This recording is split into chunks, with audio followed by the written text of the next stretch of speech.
On a scale of 1 to 10, how would you rate your wellness?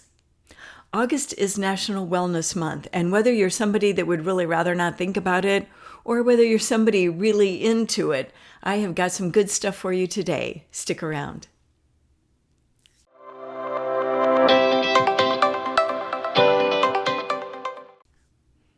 Hi, my name is Diane, and welcome to Conscious Creating Life Coaching.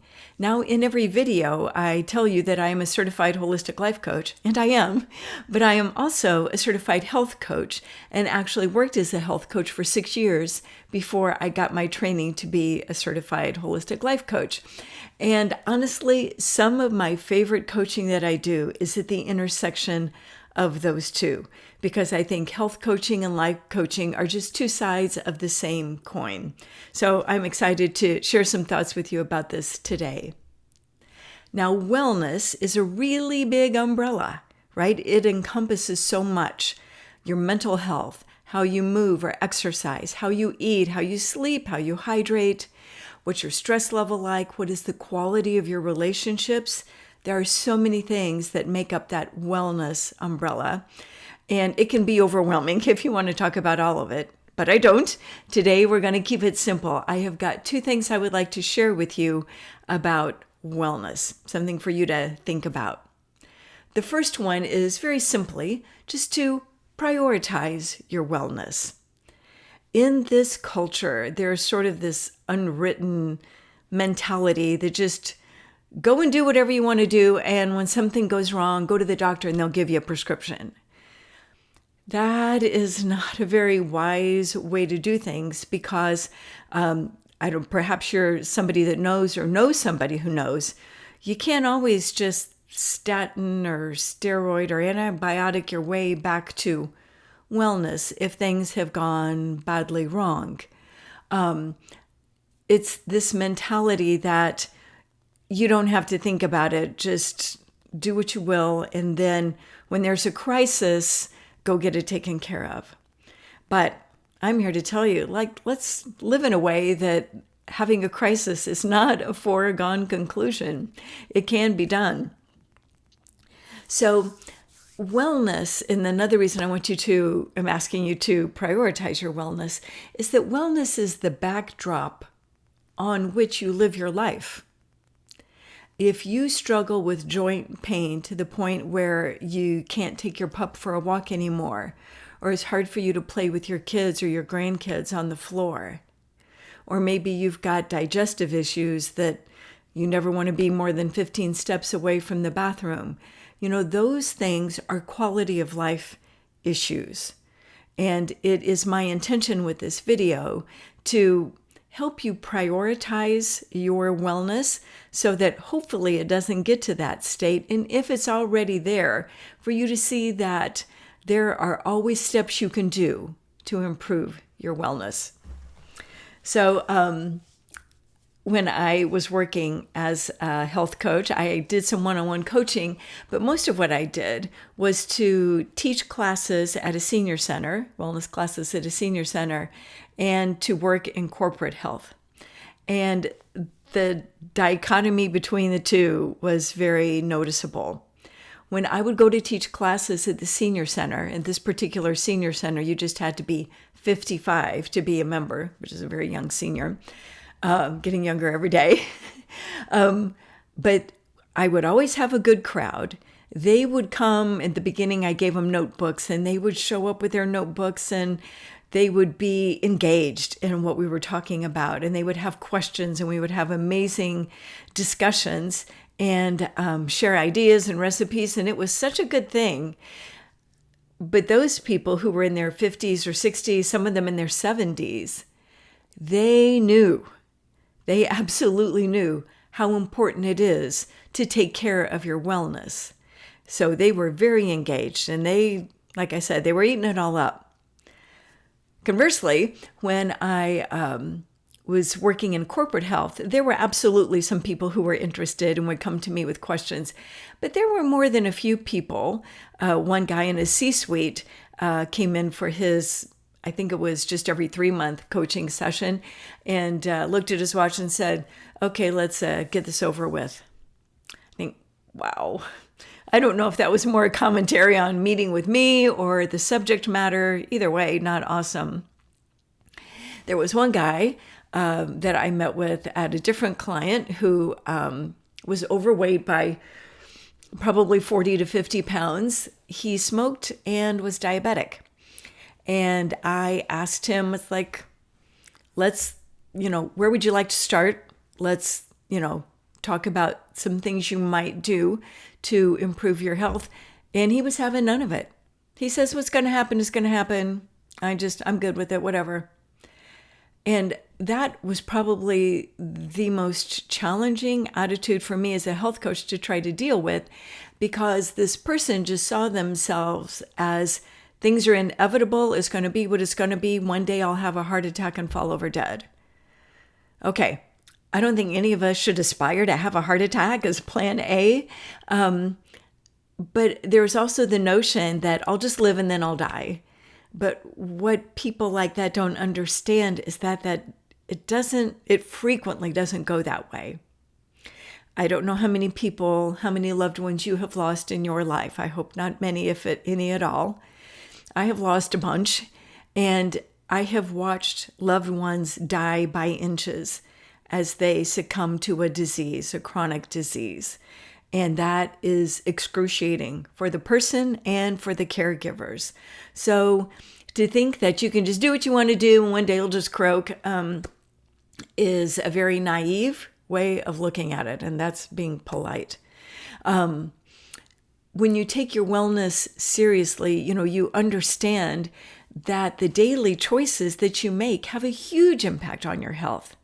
More than your genes, how you age is determined by what you do daily, regularly.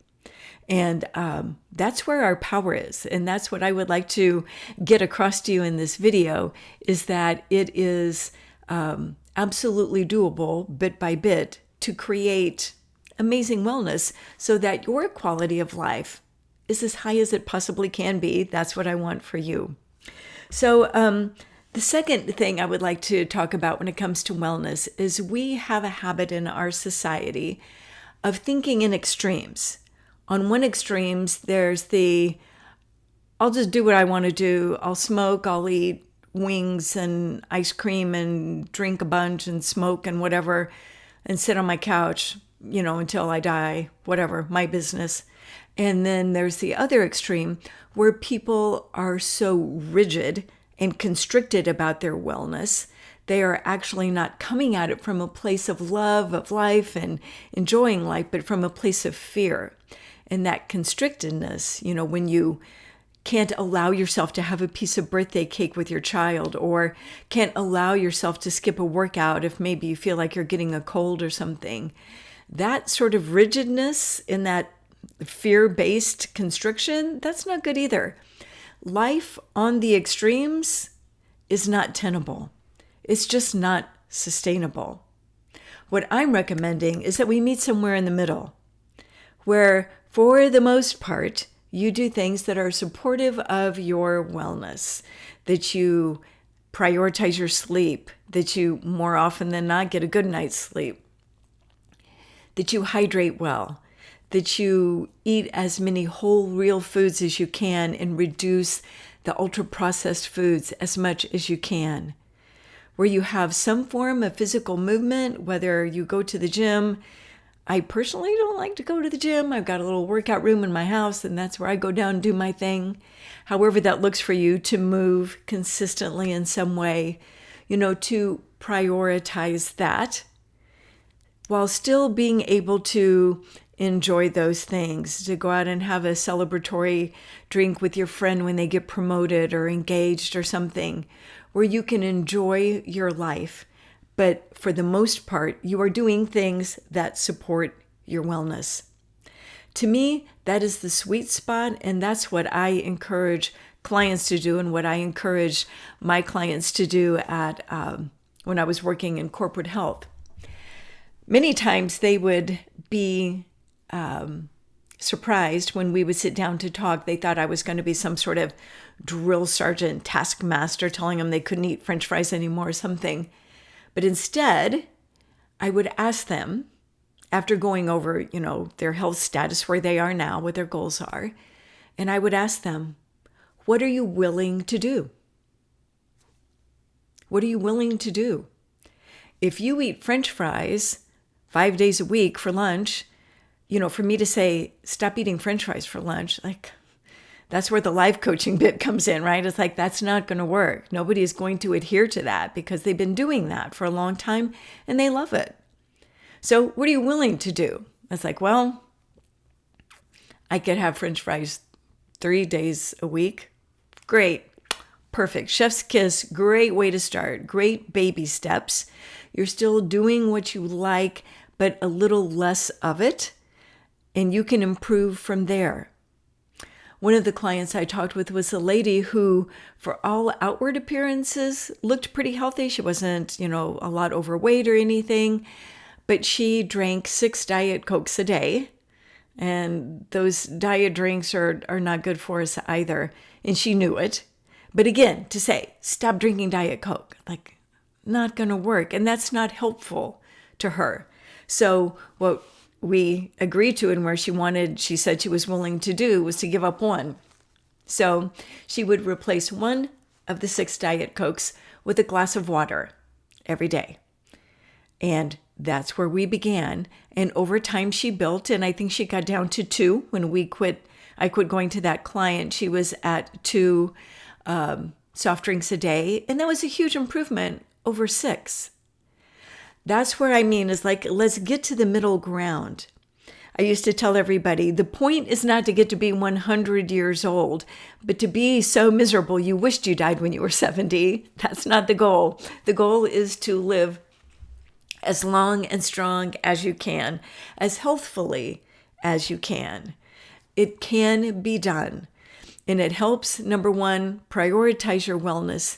Think about it before it's a big problem because, like I said, I just can't help but speak from my own experience here and the people I've lost. It is so much better if you don't ignore symptoms, if you don't skip physicals, that you tend to your wellness, that your daily habits are as good as they possibly can be to support it. Because, like I said, once you lose it, there's no guarantee that you can fully get it back.